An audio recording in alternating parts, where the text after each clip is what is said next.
Bonsoir, nous allons donc voir l'analyse du CAC 40 du 18 septembre 2020. Alors, le CAC 40 aujourd'hui est en baisse de 1,22%.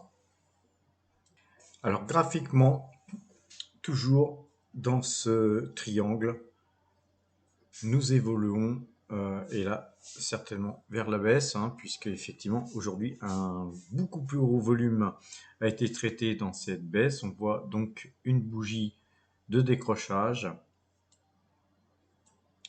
On va zoomer un petit peu plus. On voit bien que là il y a un décrochage. On verra bien la séance de lundi, comment les choses vont se passer. Fort à parier que nous allons essayer de aller toucher là maintenant ce trend beaucoup plus bas. Donc pour l'instant, si on a des pauses acheteuses, vendeuses, toujours pareil, rien de spécial parce qu'il est fort probable qu'on aille par là, mais on peut aussi très bien se retourner. Donc pas de panique. Tant qu'on n'est pas sorti de ce triangle, eh bien, tout peut arriver. Concernant les valeurs françaises, alors évidemment, beaucoup de baisses, pratiquement que des baisses. On a surtout quelque chose d'intéressant, c'est GTT qui se maintient toujours très bien. Bon, par contre, si le marché continuait à baisser, n'oubliez pas les stops déjà. Si vous êtes rentré bien plus bas, protégez vos gains. Et par contre, si on voit le marché vraiment baissier, on peut éventuellement, si on a un petit bénéfice sympathique, sortir de GTT en essayant de la rattraper encore un peu plus bas, puisqu'elle a quand même pas mal monté depuis, depuis que je vous l'avais conseillé. Là, on va essayer de regarder le mini graphique. De mémoire, c'était vers 80 euros que je vous l'avais donné. Aujourd'hui, on oscillait sur les 85. Bon, il y a 5 euros par action à prendre. Pourquoi ne pas les prendre? Alors, concernant les valeurs autres, les valeurs américaines notamment, donc pratiquement aussi que des baisses, notamment sur les valeurs qu'on suit, sauf sur Eastman Kodak. Je vous en parlais de Kodak encore hier. On va regarder le graphique. Alors voilà le graphique, ce que je vous disais hier, ce que je pressentais après avoir en fait la moyenne de 12 acheteuses, le directional index mouvement acheteur, le parabolique SAR acheteur aussi, une compression des cours après une très très forte baisse, une sorte de double bottom assez compact, condensé, écrasé, un petit peu comme des ressorts si vous voulez.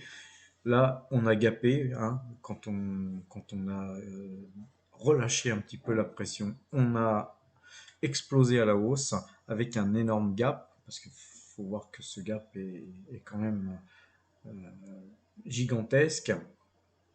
Des variations très importantes, de l'ordre de 30%, voire plus.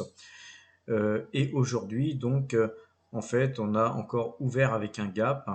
On est venu le combler en milieu de séance pour clôturer plus haut, avec encore un plus haut atteint, mais une très belle clôture.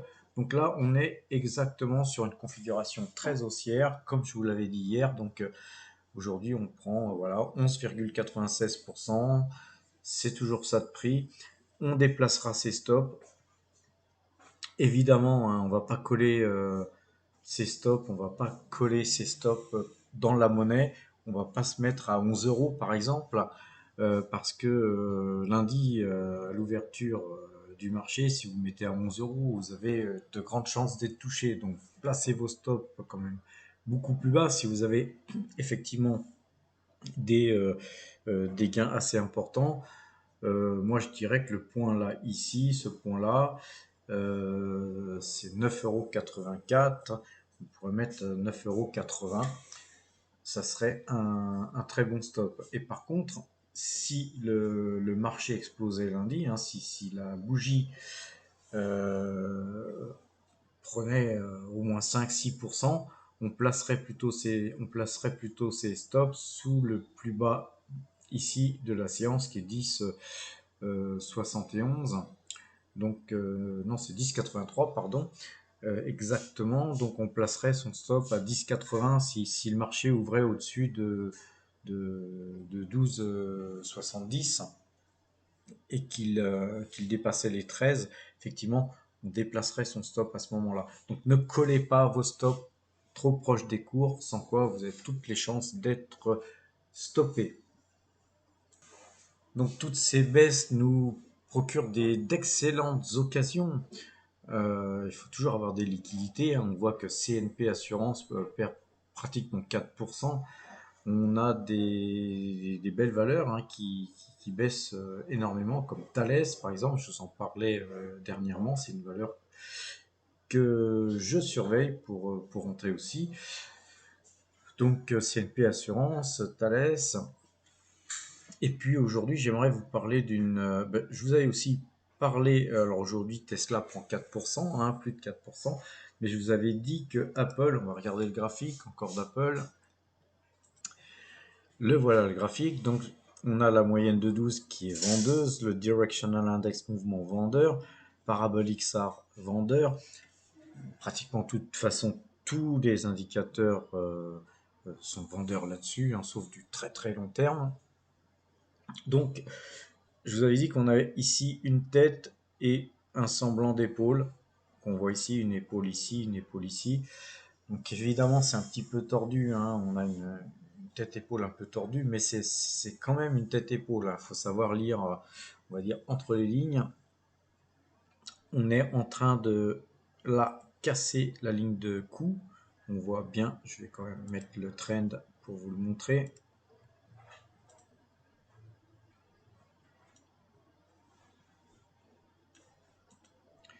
Voilà, on est en train de casser la ligne de coup. Je vous avais donné comme objectif ce gap.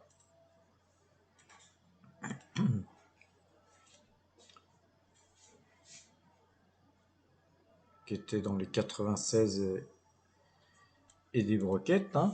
Donc le scénario a l'air d'être validé. Je pense qu'on va très certainement pouvoir acheter du Apple vers les 96-97 dollars.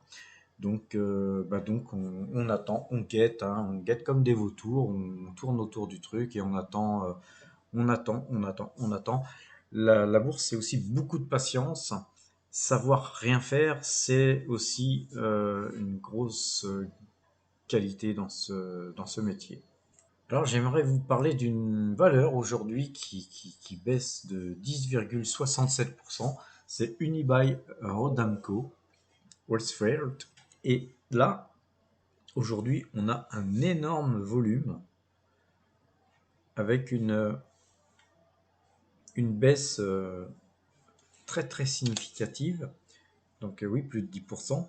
Et on s'aperçoit que on a cassé, on a tout cassé. On a cassé tous les plus bas. Si vous regardez la valeur sur avant le Covid, on s'aperçoit qu'elle était à 197, je pense. En 192 euros. Et aujourd'hui, on la trouve à 32 euros 15. Donc, quand je vois des baisses pareilles sur une valeur pareille, je me pose des questions, je regarde, j'analyse. Donc, pour un peu mieux analyser, je regarde cette valeur en monthly. Et en fait, on s'aperçoit qu'en fait, le plus haut, c'était 195,50 € et qu'aujourd'hui, on est à 32,20 €, quoi. Et comme on a tout cassé, que tout est vendeur et que les volumes aujourd'hui étaient très très forts, eh bien on va pas se précipiter, c'est pareil, on va attendre. Mais je pense que bon, c'est pour ceux qui ont de grosses liquidités, c'est une valeur où on peut commencer à prendre une petite ligne parce que ça reste quand même, ça n'en demeure pas moins une très bonne valeur. Alors aujourd'hui, pourquoi la baisser? C'est tout simplement l'annonce d'une augmentation de capital. Donc, on va dire que au sujet de cette augmentation de capital, il y a du bon et il y a du mauvais. Le bon, c'est que ça permettrait à cette société de conserver une bonne note financière. Et ça, c'est important pour pour la suite, hein, pour la valorisation de cette société. Et le côté négatif, c'est qu'une augmentation de capital, forcément, ça va diluer les actionnaires existants. Et ça, forcément, c'est négatif. Donc, il faut peser le pour et le contre. Et surtout, se poser des questions sur le, comment cette société peut rebondir, sachant tous les centres commerciaux, puisque c'est une foncière qui investit que dans les centres commerciaux. Donc là, je vérifie là, sur quoi cette société est donc le plus positionnée.